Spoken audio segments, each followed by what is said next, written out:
UCLA begins the fifth season of the Chip Kelly era with a question that it needs to answer. Not whether or not they're going to beat Bowling Green, but how do we measure progress for the Bruins? Good morning. I'm James of Faithful Angelino Sports. This is the debut of UCLA football preview for the season. Now, I don't want to get into the business of predicting final scores.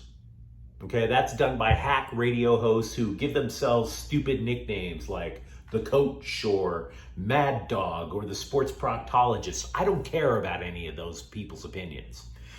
What I do believe, though, is that UCLA today must win big by at least 3 touchdowns in order to give their fans the belief that the Bruins can compete with Utah, can compete with Oregon, and that they can say to LA, look, USC had this big offseason, but we're still here and we beat the daylights out of the Trojans last year. They want to keep their name in people's brains. But here's the twist. Bowling Green might actually be pretty good. Now, at first glance, you might have trouble believing that. After all, UCLA, when they went 8-4 last year, they pulled out of a bowl game due to COVID concerns. And of course, Bowling Green, they were 4-8 in the Mid-American Conference.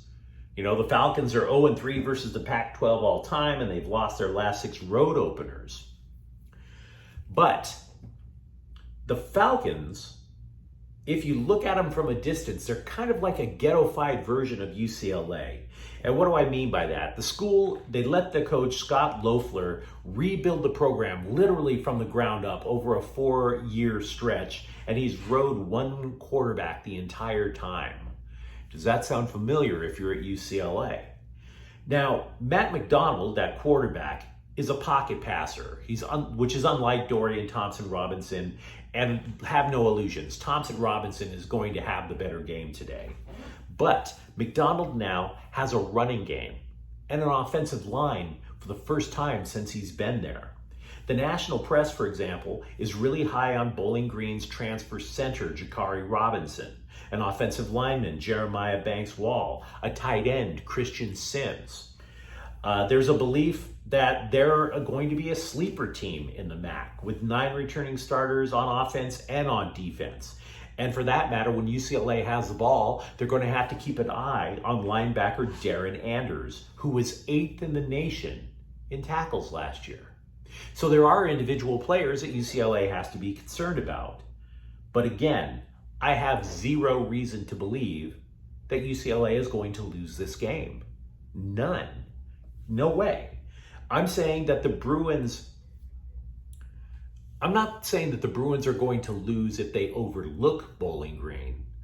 I'm saying that in order to prove to everybody that they are a player on the national stage, to validate the idea that they can compete with the best in the Pac-12, to make a bowl game a foregone conclusion, to make the cupcake schedule actually look like a cupcake schedule, to tell the country that they deserve to be in the Big Ten, to tell Jim Mora, the former coach, to shut the bleep up over whether or not Chip Kelly knows what he's doing.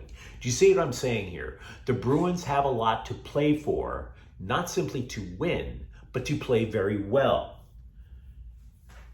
And in order to show that, you have to win by 3 touchdowns. You have to put this game out of reach in the first half.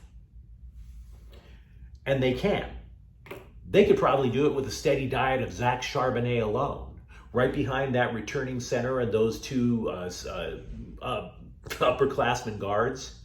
I mean, even though UCLA's tackles, we don't necessarily know about them yet, but you just punch Zach Charbonnet right up the gut over and over and over, and you can still win easily, very easily, because that'll open up passing lanes for Thompson-Robinson to dish the ball off to Duke transfer Jake Bobo.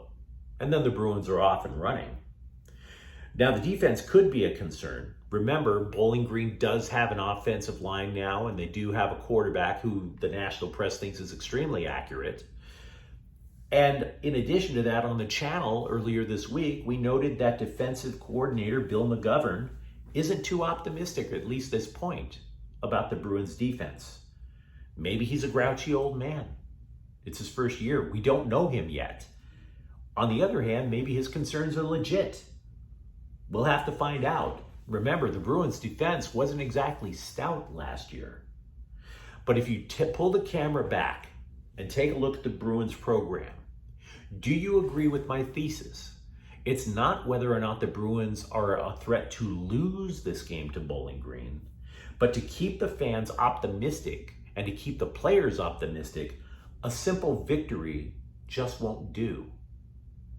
They have to smash an improved Bowling Green team by at least 3 touchdowns. Now you tell me what you think. If you enjoyed this clip, don't forget to like and subscribe to Faithful Angelinos. We are trying to build something here for LA sports, and we definitely talk UCLA football. Thank you for watching. I'm James. Faithful Angelinos is a Kia and Corte El Queso production. Take care.